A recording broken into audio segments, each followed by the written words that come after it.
Good morning, sixth grade. This video is for March 18th. That's Wednesday, March 18th. This is our first session here in the virtual classroom. We are going to be learning a new topic. And the topic that we're going to be talking about is natural cycles. I'm sure you are all very familiar with different cycles that occur here on Earth and in the universe. And so what I'd like you to do right now is I want you to write down 3 different natural cycles that you are familiar with. I'm going to give you an example, and then you're going to go ahead and write down your own 3, okay? So the example I'm going to give you is day and night, right? We have the day and night cycle, and we know that that cycle is every 24 hours. And then even throughout that time, there are different cycles as well. So why don't you pause this video for about 30 seconds to a minute and write down 3 cycles that you're familiar with. You cannot use the example of day and night because that's what I just told you. Also, you cannot use the example that I'm going to be using later on in this video. I'm assuming that you're not going to write that down, but if you do write it down, then you will go back and you will change it before our assignment later on today. So write down right now, pause this video and write down your examples. Okay, so now that you have your 3 down, I'm going to talk to you about why cycles are important. Why are these natural cycles important to the existence of life here on Earth, okay? So a couple things before we get started is that let's talk about something called an ecosystem. And I'm sure some of you are even familiar with what an ecosystem is. But basically, an ecosystem, what is it? It is an area made up of all the living things and all the non-living things, okay? So if you have one particular area and there's both living and non-living things, that is called an ecosystem, okay? So a rainforest, right? Even school, right? Your homes, these are individual ecosystems. They're an area that contains both living and non-living things. So let's just talk about some possible living and non-living things. So for instance, if I have a forest, right? I have plants, I have animals, I have rocks, I have water, I have soil, right? So the plants and animals would be the living, and the rocks, the soil, the water, those are all the non-living things. And these are all essential, right? They're all very important for that ecosystem to be able to thrive, okay? So Earth has many ecosystems, right? And all those ecosystems working, you know, simultaneously with both the living and the non-living things within that area allow for it to really flourish and allow for life to really flourish as well. Now, we know that in an ecosystem, so, you know, before we go on, let me actually write that down so that you can write this in your notes so that you can have it for later, okay? If you need to, by the way, you can always go back to the videos and rewatch them if you need to be able to answer the questions in the assignments that you're gonna have later. You can feel free to go back to the videos, or you can take notes. For me, it's easier for me to write and help me remember things. Whatever works for you, as long as you can answer those questions later on in the day, do whatever it is that works for you. But I'm gonna write notes down. If you want to, write them down as well, okay? So just really quickly, an ecosystem is an area. Let me just, an area made up of both living and non-living things. And we said the example is plants, animals, soil, water, right? By the way, if I make any spelling mistakes, you can't correct me in the video. Hopefully I'll catch it, but if you notice any spelling mistakes, then just correct them in your own notes. Okay, so plants, animals, soil, water, these are different examples. Okay, so cycles why do we have these cycles? Why do we have natural cycles? And we said earlier that these natural cycles allow for ecosystems to continue to thrive, to continue to exist. Why is that so important? Why do we need cycles? Why can't the ecosystem just exist as it is, right? Why do we need to constantly be rotating and changing and going through this constant shift? Why is that important? And I kind of want you to think about it before I give you the answer. I want you to kind of think about, why do you think that a change, right? These constant changes in an ecosystem would be important. So think about that for a second. And as I'm erasing the board, hopefully you all got that. But if not, the nice thing is you can just rewind and watch it again. All right, so why are cycles important for an ecosystems?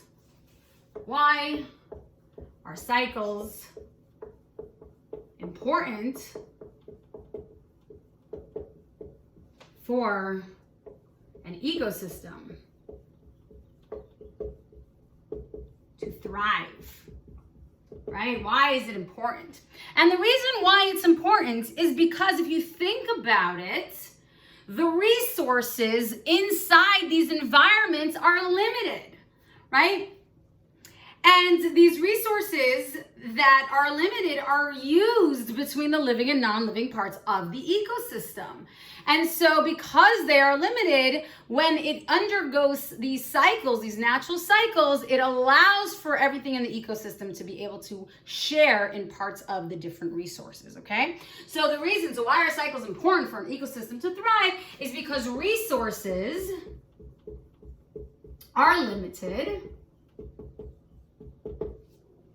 So it allows for the limited resources,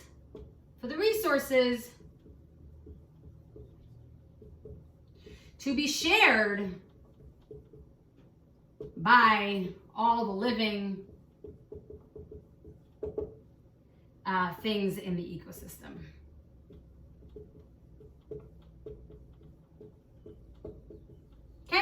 So that is why it cycles. Now, it will make sense as we go through it. We're going to talk about several different cycles. Today, we're going to be talking about the carbon cycle.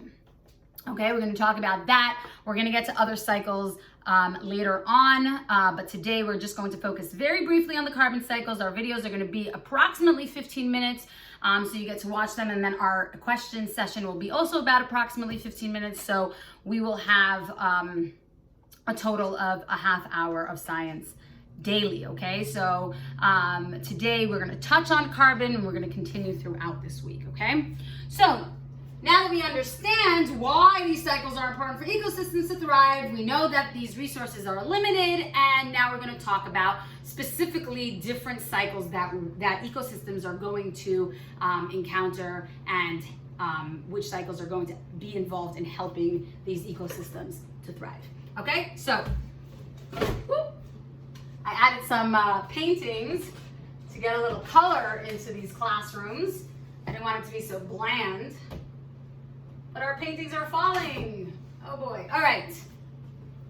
Don't want it to be too distracting to us because we are so limited on time.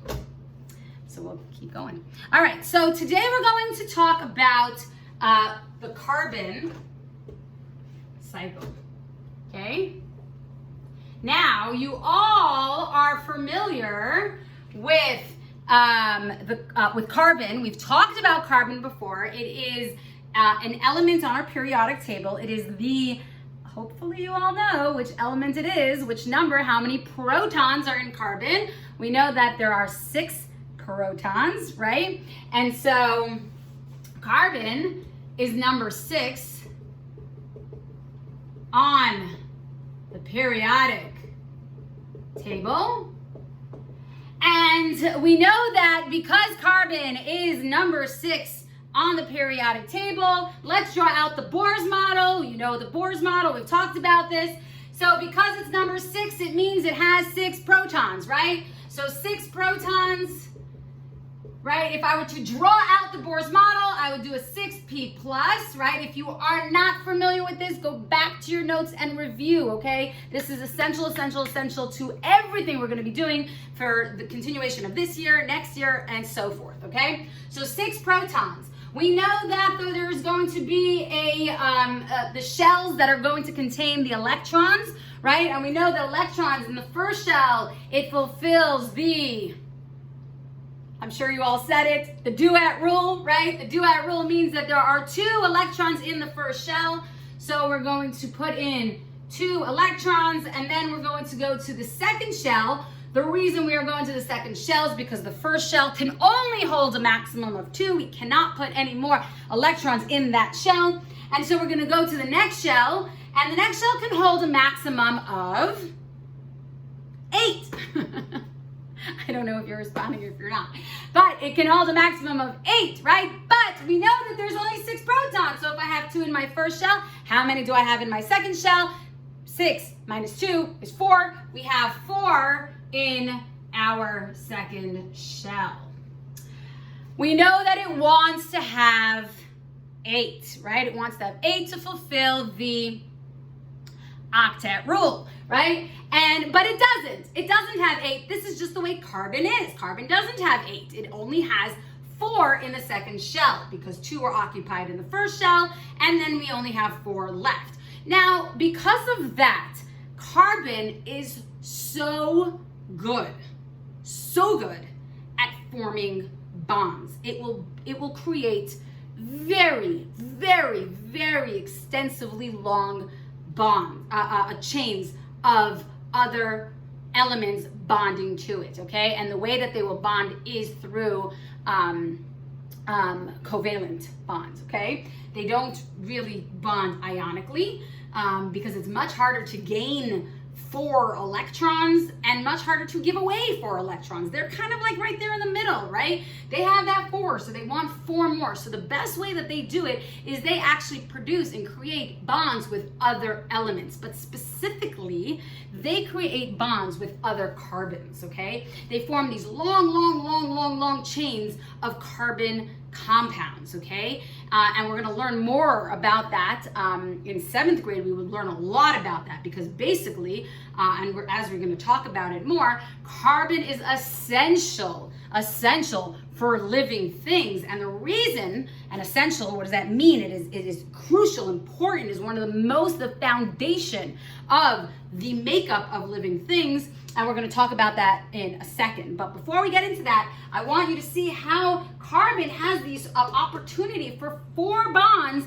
It can create lots and lots of different types of compounds, okay? So it can bond with other carbons, right? So if I have another carbon here, right, the 6p plus, first shell with 2, second shell with 4, right? So it creates a bond here. It creates a bond here, another bond here. And what happens if I have a carbon here, and a carbon here, and a carbon here? And it can bond with more and more carbons, and more carbons. And it can create double bonds, and it can create triple bonds. It can create single bonds. It could bond with oxygen and hydrogen and nitrogen and phosphorus and potassium. Not potassium, sorry. Potassium's bonds ionically, but phosphorus and sulfur and oxygen and nitrogen and all these amazing elements that are used to build what we know as life itself, okay? And so carbon will end up creating this network of lots and lots of different